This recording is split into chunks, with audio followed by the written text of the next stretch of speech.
Hey guys, Batman's here. Here's a little bit of show and tell for you. I just kind of piled everything up here, so we'll kind of go through it a little bit. This is one of my first leather projects that I made, was a checkbook cover. I had one that I had picked up at a Renaissance fair a long time ago, and I liked it a lot, and my wife adopted it. So I needed to make one for myself. I made this one, and I'm real happy with it. It's a nice holster, or a nice, a nice checkbook cover. I did not do any finishing on the edges because I liked the little, I don't know if you can see that real well. I like kind of like the little rough edge to it. But it's one of the first things that I did. It's not, 100% perfect, but it's a good checkbook cover. Works out really well. And I've had this for, gosh, it's been a couple of years I've been using it. And it resides in my coat pocket. This is my wallet that I did video on a long while back. You'd have to go back quite a ways to find that one.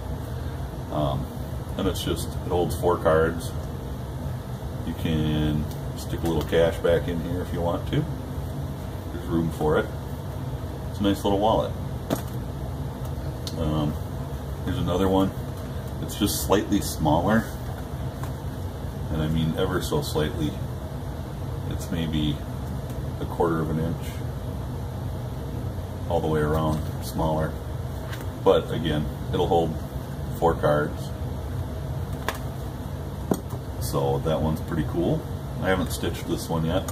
I just got it all glued up. I kind of went over the edges with the EcoFlow dye. It's about the only way to finish this Hobby Lobby leather. This one I did, when I finished it, I used beeswax, and that worked out pretty well. But beeswax gets kind of scarce, and I don't want to be buying a lot of it. Guy Smiley gave me some, and that's what I used on that one. My multi-tool sheath.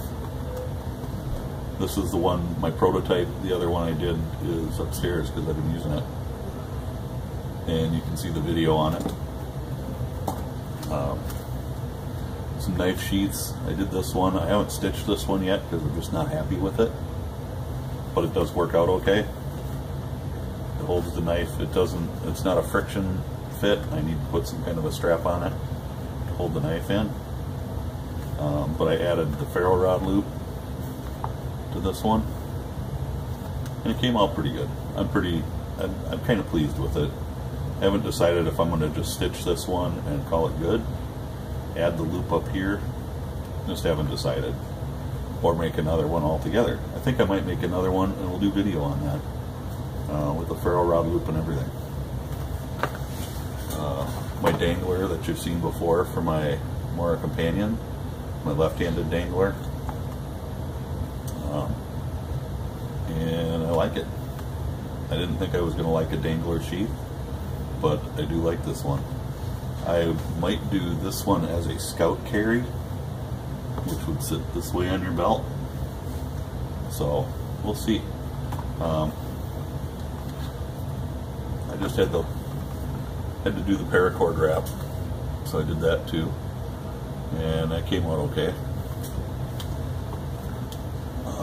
Not much more to say about that one. This was one of my first, well, this was the first holster that I made, and it was made for my Bulgarian Makarov. All the firearms here have been safety checked within an inch of their life. So this holster was made. There was mistakes made on it. You can't get a good grip on a gun. Again, somebody's got to get a hold of me. But it's not a great tight fit.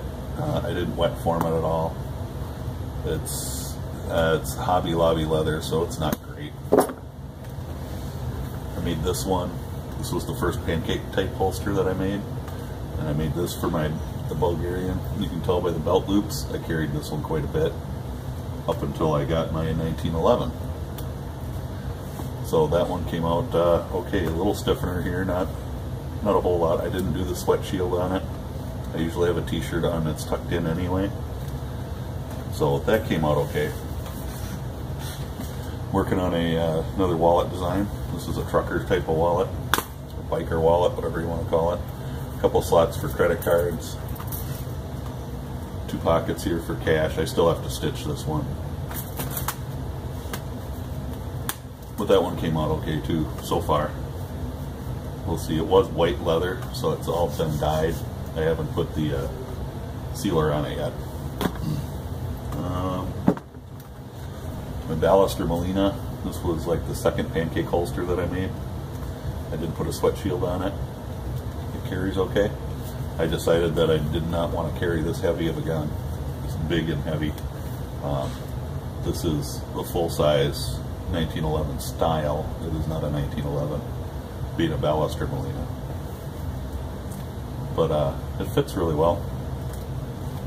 I'm working on a holster for a long slide 1911, which should be pretty interesting. I wanted to make sure there was enough material at the end to cover the barrel and protect the end of the barrel. So it does that pretty well. And I did that with the Makarov too. Kept leather down on the end to protect the end of the barrel.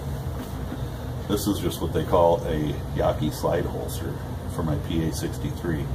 I don't carry this a lot. Actually, I've only carried it a couple of times, but the holster came out okay. I was pleased with it. It was a quickie, just put together holster. I didn't even spend a lot of time on the edges or nothing. The only stitching I did is around the, where it had to be stitched. And the forming is just, it's not even wet formed, it's just dry formed. But it works out. It carries the gun okay. I kind of showed you this one. This was the first thumb brake holster that I did. And it's a pancake style with a thumb brake. I did a double stitch back here because I thought it looked cool, and it does. And this one is done, all the other ones are done with just Hobby Lobby leather. So you can do nice holsters and nice stuff with that Hobby Lobby leather. You just gotta be patient with it and a little trial and error, learning how to finish it.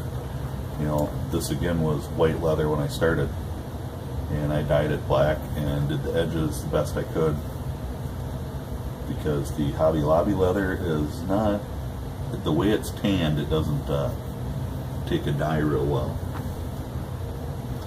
This one is veg tanned, and it took it really well. The back. I wanted to cover the snap, but I didn't. But it's okay. It's stiff. It's very comfortable to carry. I've only carried it once or twice. It's very comfortable to carry. I did the Avenger holster, which the snap is also exposed on the back. I wanted to cover it, but I wasn't sure how I was going to do it. I did inset. This part of the snap is inset into a second. There's 2 pieces of leather that make up the sweat shield on it. And this one I did video on. This is the Avenger holster, and it carries really, really well. I'm really surprised.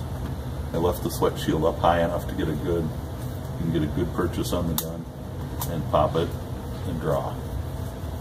And when it's on your belt, it draws really well. So, and then I've showed this one before too, for my baluster Molina, or excuse me, my Commodore 1911. A little too much oil on there when I cleaned it last.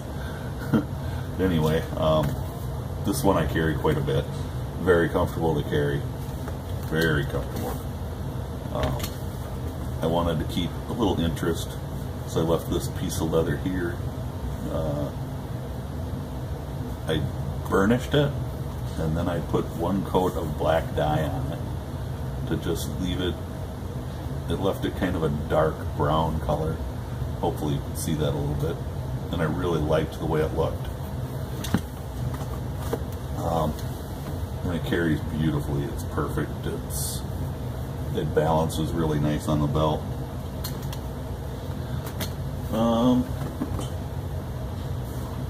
This was a quickie one that I made. This is supposed to be part of a chest rig, and it didn't come out the way I wanted it to. I can wear it on a belt. I did put a belt loop on the back, or it can go on a pack strap, and that holds my Beretta U-22 Neos, and that came out pretty well too. It holds the Beretta really well. But that's really about it. My Haversack. This is the Haversack that I did video on. The nylon strap. I like the nylon because they've got a good rating. If you're out in the woods and you need to drag a deer out, you can wrap this around a deer's leg or whatever and drag them out. Or however you want to carry them out, you got this strap to help you out. I also carry paracord in here, and one of my paracord, I call them a survival leash because I use it for dog leashes mostly. But you know, it's got 25 feet of paracord in there, and then just a couple of carabiners, and it hooks on here, so I can use that if I need to use the strap, or I can use the paracord to the paracord survival leash to drag out whatever. Anyway, that's pretty much it in a nutshell. So I'm going to do another knife sheath video coming up here. I'm going to use some more Hobby Lobby leather just because I have some yet, and we'll show you that one. Hopefully you'll enjoy it. Other than that, that's about all I got. That's what I do with my leather, and it's mostly for personal stuff. I sell some. I don't sell a lot, but what I do sell I'm usually pretty proud of, because I think I take the time to make them right, and that's about all you can do. Do the best you can. So anyway, stay safe, God bless, watch for that knife sheath video, and we'll get with you next time. Have a great day.